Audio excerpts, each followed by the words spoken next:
Hello everybody, welcome to another edition of Soda City Jams. Today we're here with Longshot Odds. Everybody introduce yourself. There's so many of you. I'm do a one-on-one. You! Name? Kellen West. I hold the bass guitar and sing some backing vocals every now and then. Cory Wittmere, play drums.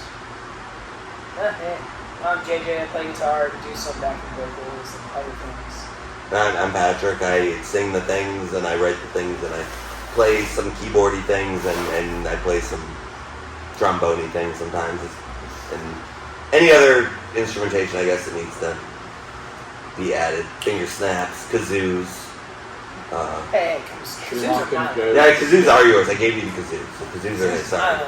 Careful. I was just thinking of bullshit instruments. But yeah, we're Longshot Odds. We're hanging out.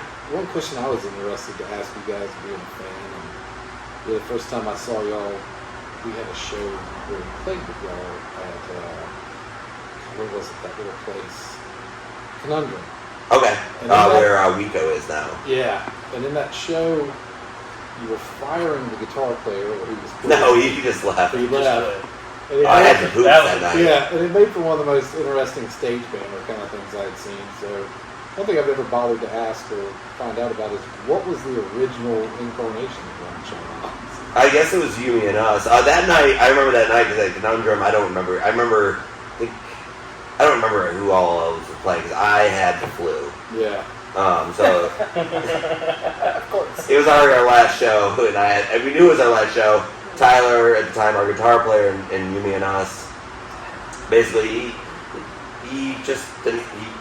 He was working a lot and he didn't feel like playing anymore, so he let us know he didn't want to play anymore. So me and Cory just kind of, we're not done playing.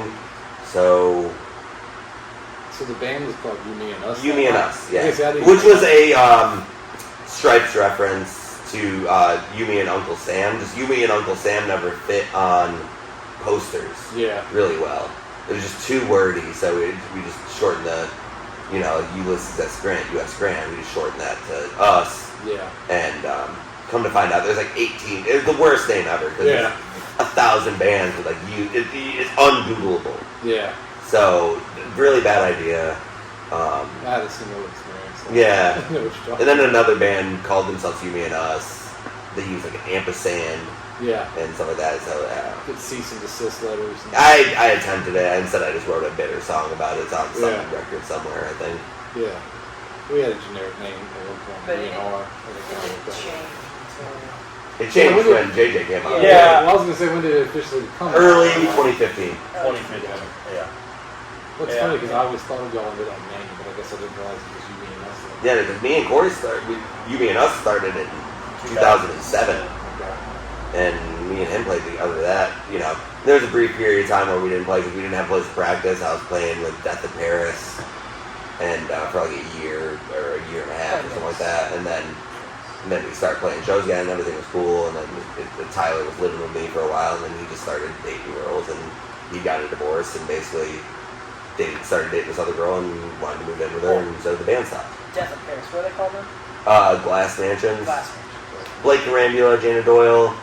They moved up to like Austin to do their thing. They're still, they play a bunch of stuff, like indie pop. Yeah. Easy.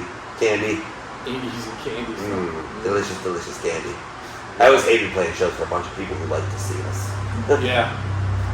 I remember Pat kind of asked me after Tyler left, it's like, because, they always call me the old man. Can you do another couple of years or something like that? And I don't know.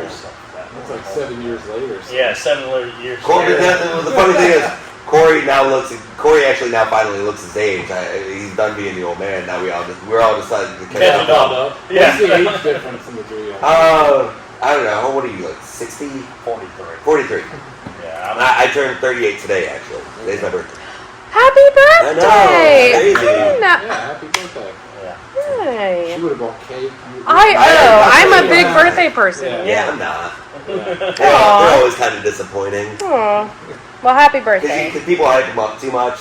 He's so like, I figure if I don't hype it up at all, I don't have to worry about it.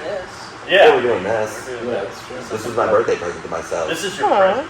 No, well, You guys, right? Our presence is my I presence. feel very old as well. Yeah.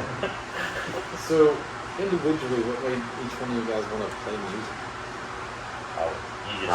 Probably my dad.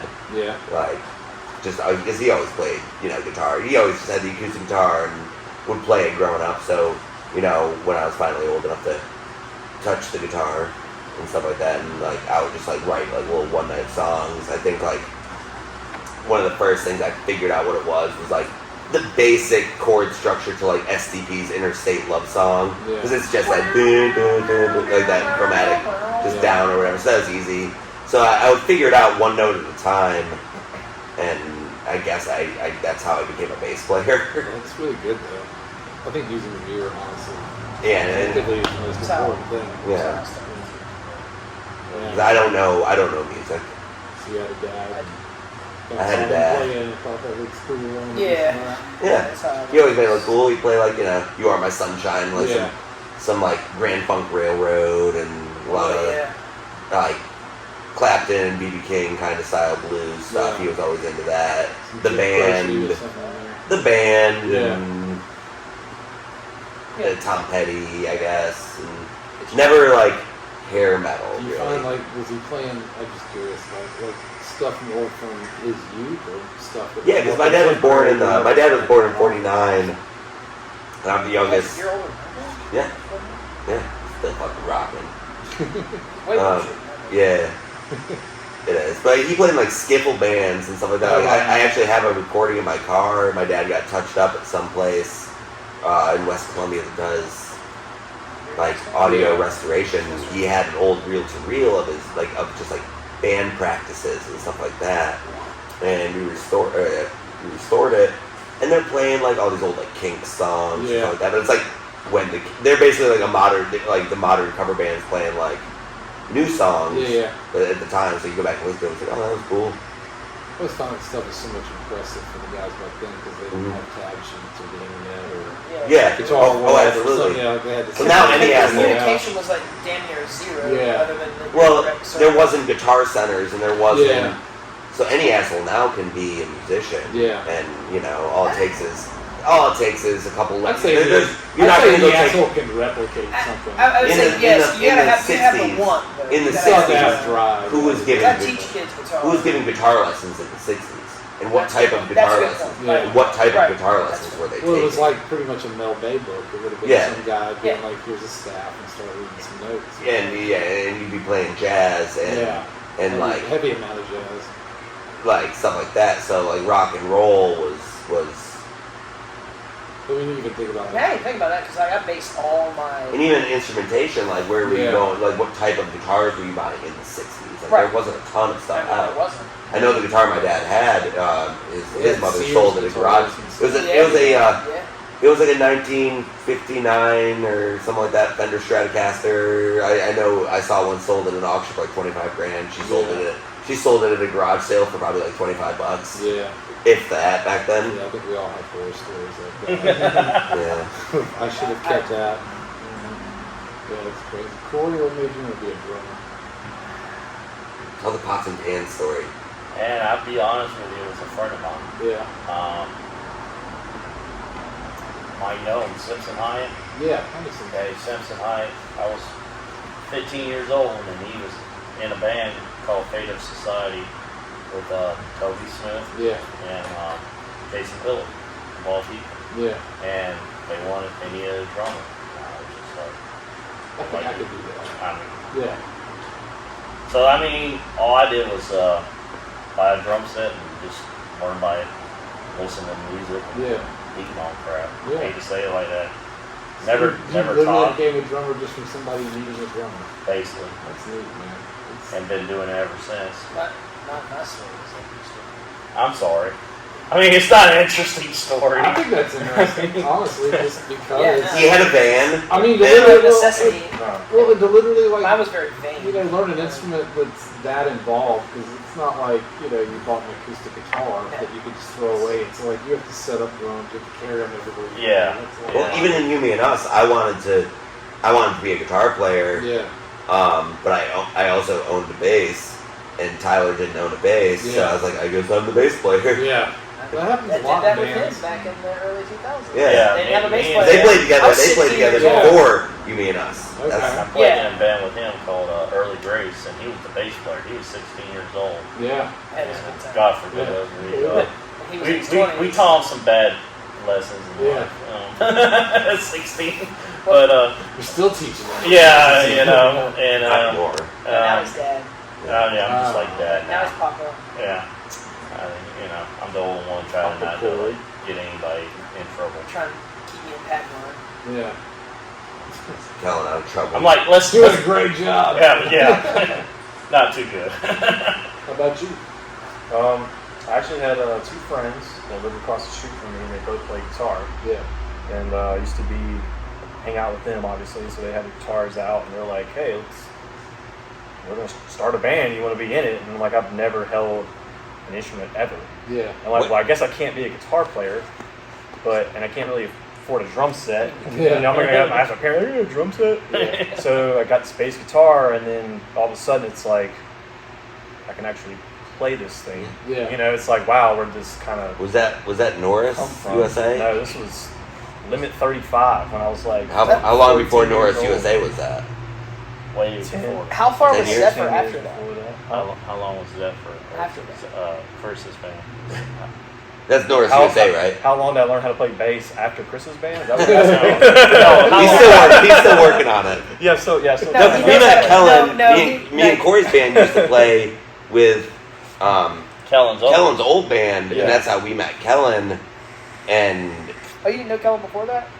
that was like early pre-2010 probably, right? Okay. No, that was way Back in before. we played like the Oasis, I think, Oh yeah, in Charleston. It was like some dirty biker I bar. played with Yeah. you guys. You ever play that place? Weird L shape. It had a weird L shape. I think I've blocked out every place I played in Charleston.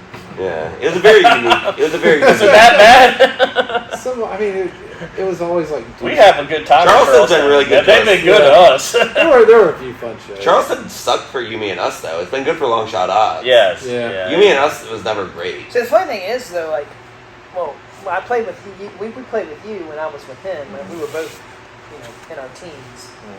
But like when y'all were Teens. you, me, and us, like, because I was in those metal bands, Yeah. and death Yeah. metal and stuff. Vindictive Vance- Sovereign, with Vance and double bass Tyrus pedals, all them. and those guys. Yeah. Like, I had no idea who the fuck they were. Like, because there wasn't any crossover. No. You know? Like, Yeah. so. And I always tell people, I think like the best shows, it's like when we did that event show for the girl that passed away, the little girl, remember that? Yeah. You played it? Yeah. I feel bad about that girl passing away, the little girl passing away, but Yeah, of course. I think that was one of the best shows that we played because there was a variety of different Yeah. music there. I- That place was packed I up. love playing shows with different bands because, like, I do too. not that I don't love playing a punk show, Yeah. obviously, but like when there's a variety of, because whenever you ask anyone, hey, what type of music do you like? You got everything.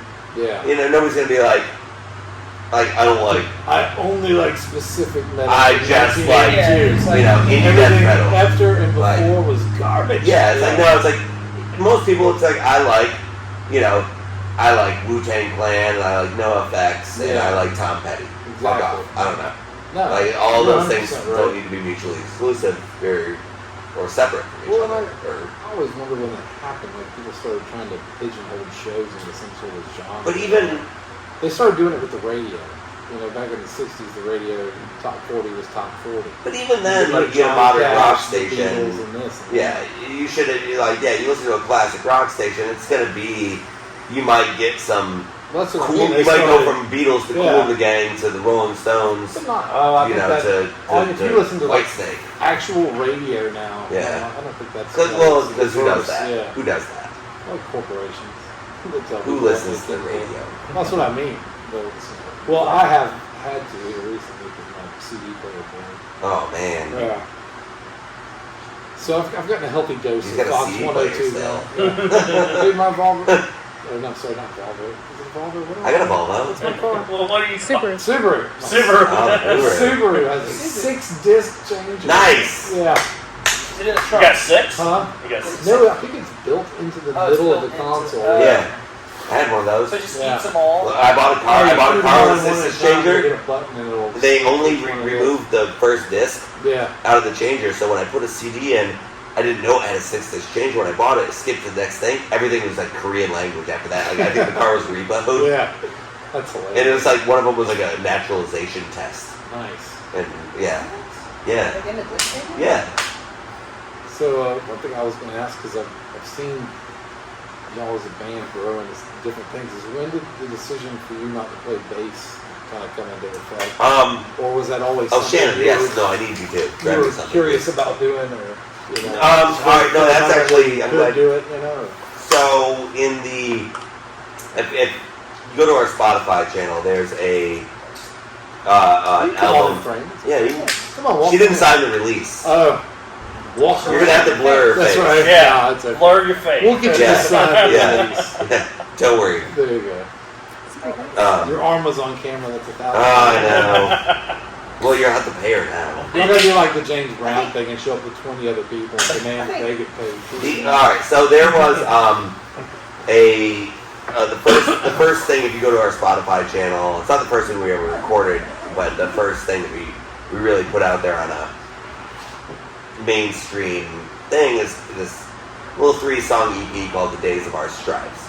And it's like a little 3-part thing. It's basically 3 songs all in the same key. One of them's like a etude, just a little piano exercise. Yeah. And then Which grew into which is, you know, basically the intro to the other 2 songs. And I wanted to record it live, but I was playing bass at the time in the band. On that album I play bass, but I also wanted to play piano for that. This is the first kind of venture I did with keys. So I'm playing piano, and I knew Kellen wasn't doing anything, and we were working together at the time at Moriarty's, kind of starting that together.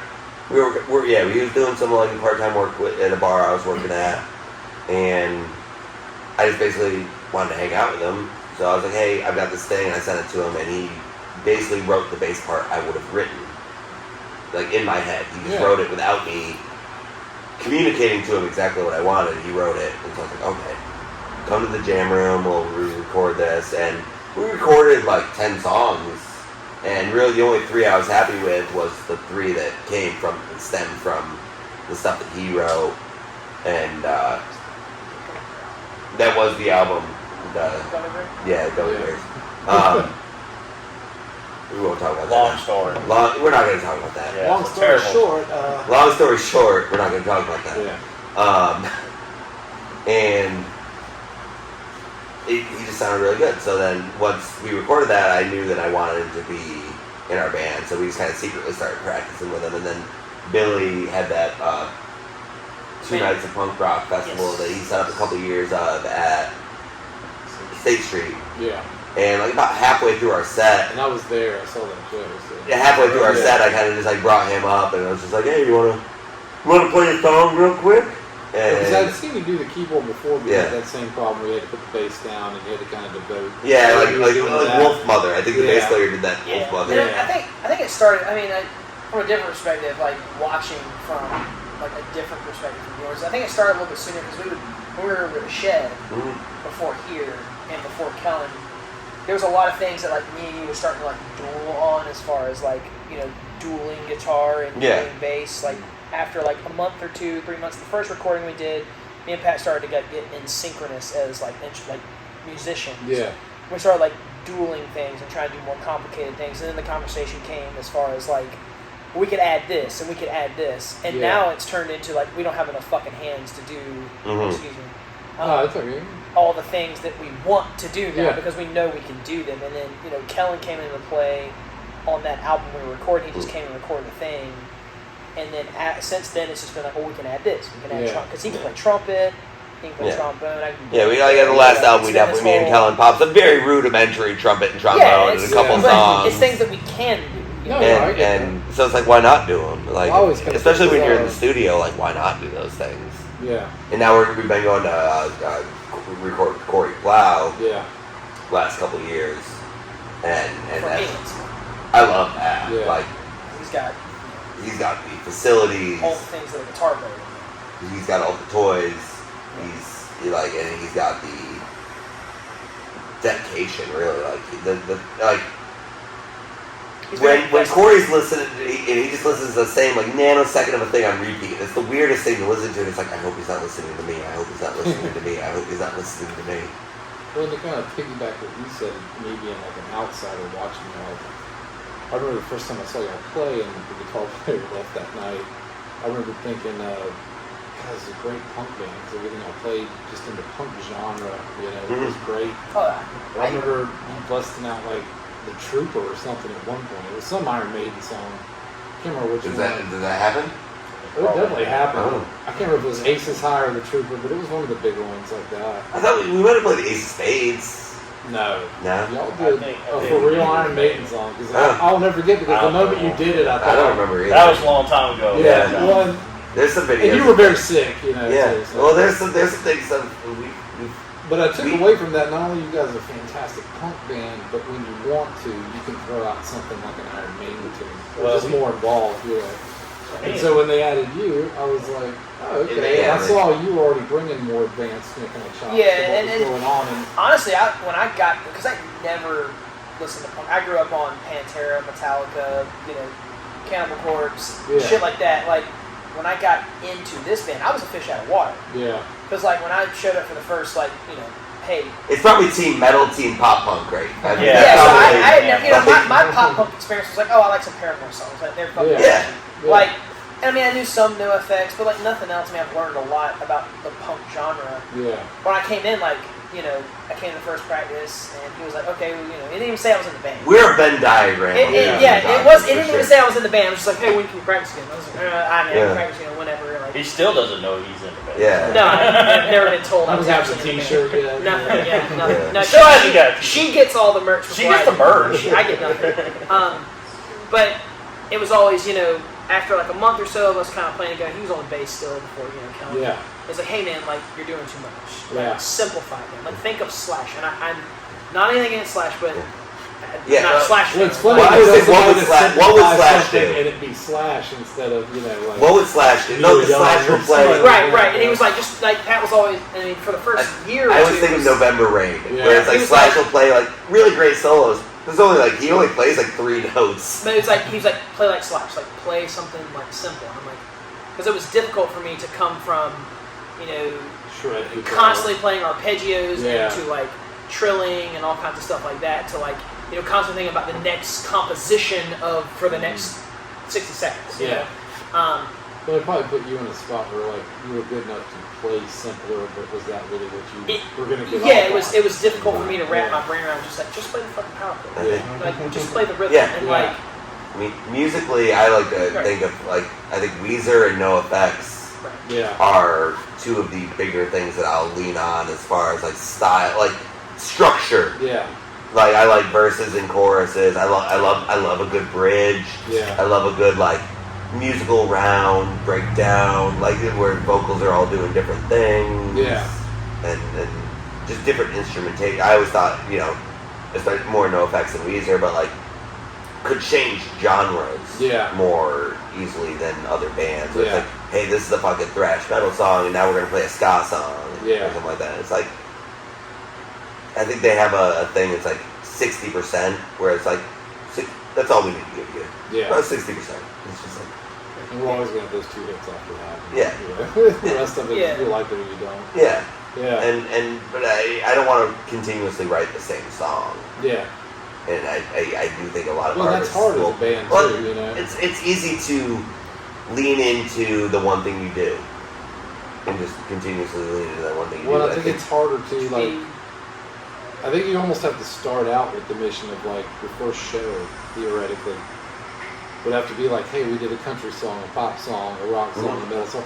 So that every time people see you, they know they're going to expect whatever that eclectic spectrum is. of. Whereas if you have a couple of years doing kind of a genre nature, like a band, like a punk or something like that, I think it's a little more.